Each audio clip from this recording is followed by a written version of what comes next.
کہ ہندو الگ، سکھ الگ، مسلمان الگ. ہم کہتے ہیں نہیں، ہندو مسلم سکھ عیسائی بھائی بھائی.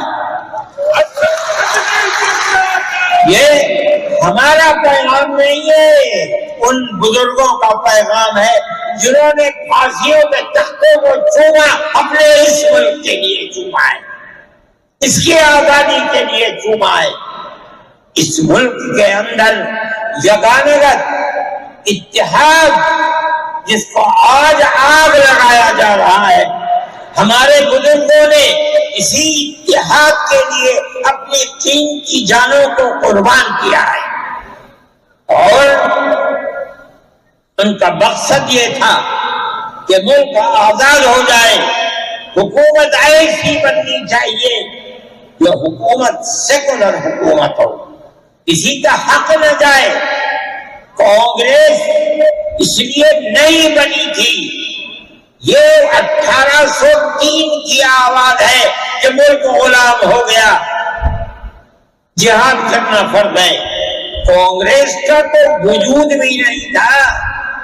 کانگریس تو 28 دسمبر 1985 کو بنی ہے، اور اس کا پہلا اجلاس بمبئی کے اندر ہوا ہے. آپ لوگ سمجھیں اس کو، کانگریس ملک کو آزاد کرانے کے لیے نہیں بنی تھی. کانگریس کی تجویز موجود ہے. وہ کہتے ہیں کہ ہندو مسلم ملک کے بسنے والوں کی اس جنگ و جدال سے 2 جہاد، سن 32 کا 1857 کا، اس جہاد کے نتیجے میں جو برطانیہ کی حکومت اور ہندوستان کی حکومت میں دوری پیدا ہو گئی ہے، کانگریس کا مقصد تھا کہ اس دوری کو ختم کر دیا جائے، ملک کو اپنے گردن سے زنجیر غلامی کی نکال کر توڑ دیا جائے. کانگریس کا مقصد نہیں تھا. میں آپ سے کہتا ہوں یہ بات ہے، اور کانگریس کی تجویز میں موجود ہے، کوئی اس کی تردید نہیں کر سکتا.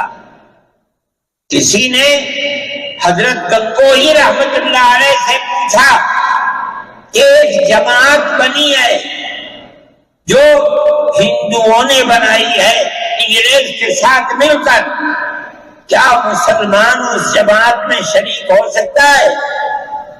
حضرت نے فتویٰ دیا اور یہ کہا کہ جس طرح اپنے کاروبار میں ہندو مسلمان شریک ہو سکتا ہے، اسی طرح اس پارٹی کے اندر بھی ہندو مسلمان شریک ہو سکتا ہے، بشرطے کہ دین کو کوئی نقصان نہ پہنچے.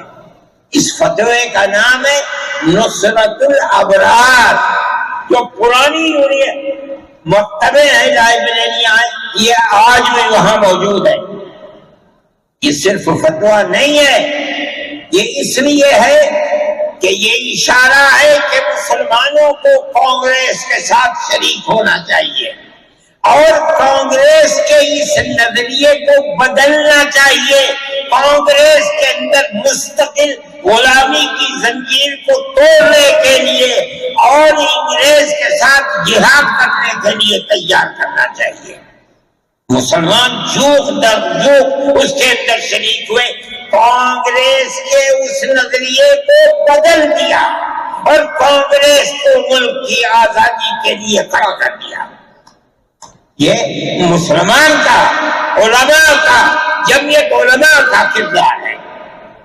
کوئی مانے نہ مانے، تاریخ میں لکھی ہوئی چیزیں ہیں. ہم سے پوچھے، ہم وہ تاریخ کی لکھی ہوئی چیزیں نہیں ہیں. ہماری تاریخ کو مٹا دیا گیا.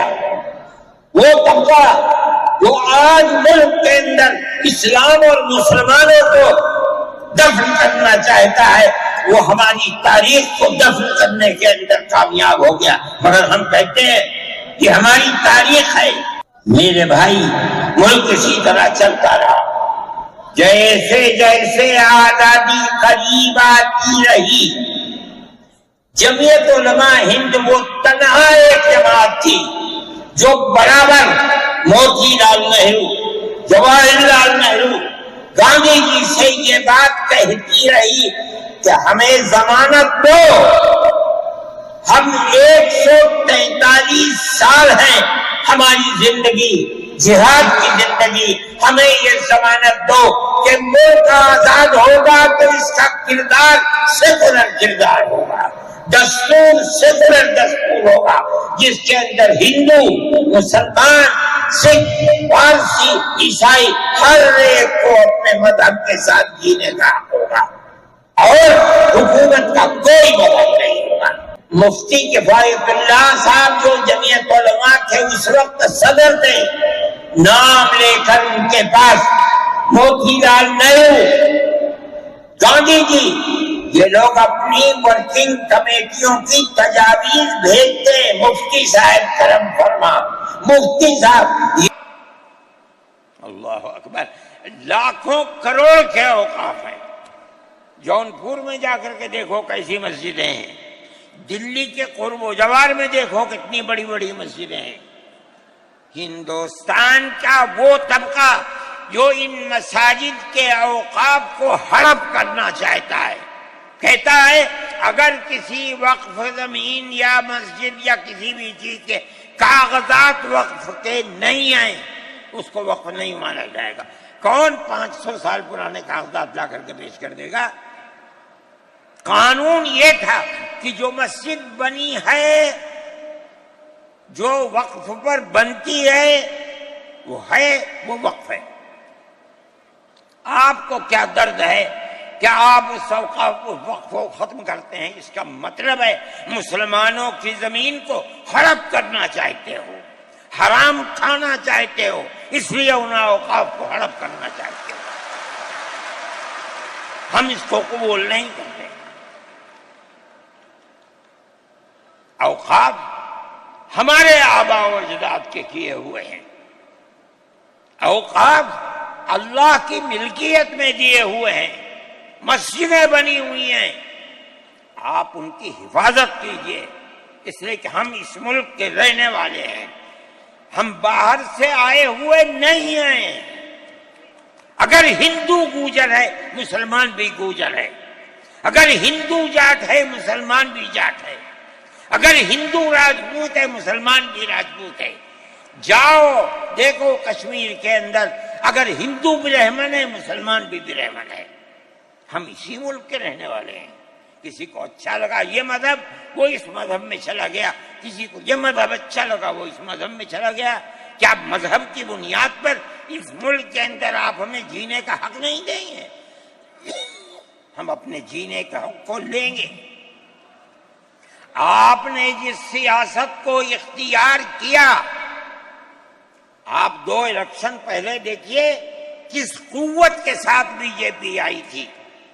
آپ نے جس پالیسی کو اختیار کیا، سیکولرزم کو آگ لگانی چاہیے، اس کا نتیجہ اس الیکشن میں کیا ہوا؟ بی جے پی ہار گئی۔ میں کہتا ہوں کہ اگر چندرا بابو نائیڈو کی بیساکھی نہ ہوتی اور ادھر نتیش کمار کی بیساکھی نہ ہوتی تو بی جے پی گورنمنٹ نہیں بنا سکتی تھی۔ کیوں ہوا؟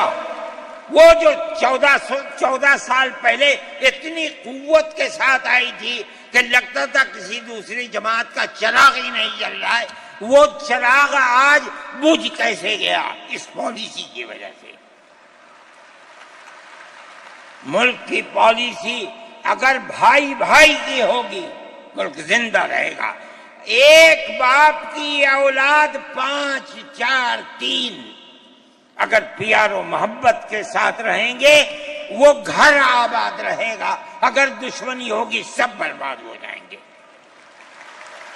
ہماری یہ پالیسی ہے کہ ہندو، مسلمان، سکھ، عیسائی سب ایک دوسرے کے ساتھ بھائی بھائی ہیں۔ آپ اس پالیسی کو کیوں مخالفت کرتے ہیں؟ ہم اسی طرح چلتے ہیں۔ جمعیت علماء ہند کا یہی کردار ہے، جمعیت علماء ہند آج بھی یہی کرتی ہے۔ میں نے ابھی چند مہینے ہوئے میوات کے اندر لوگ لٹ گئے، پس گئے، ان کو جمع کیا۔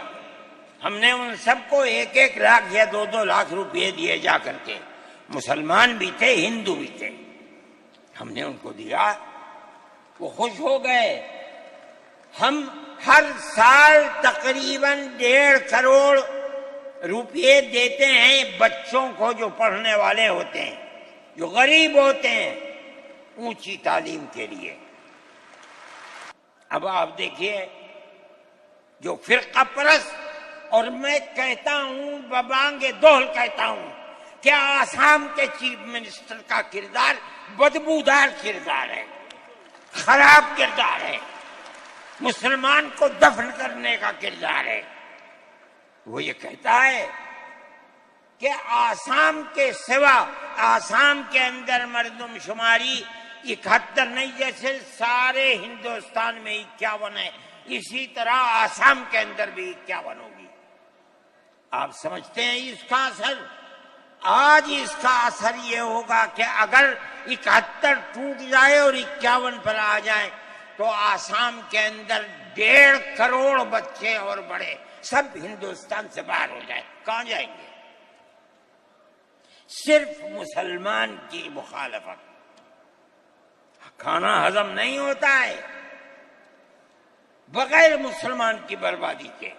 کوئی نہیں تھا، تنہا جمعیت علماء تھی. اس کے اندر بڑا کردار ہے مولانا مشتاق انور کا، جو جمعیت علماء آسام کے صدر ہیں.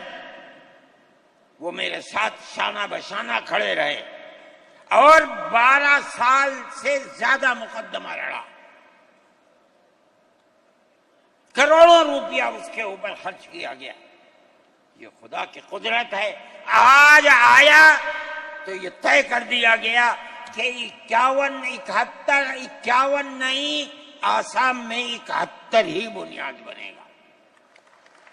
اس کا کیا مطلب ہے کہ آپ نے آسام کی 80 لاکھ کی آبادی کو زندہ کر دیا جو موت کے کنارے پر کھڑی ہوئی تھی. مجھے افسوس ہے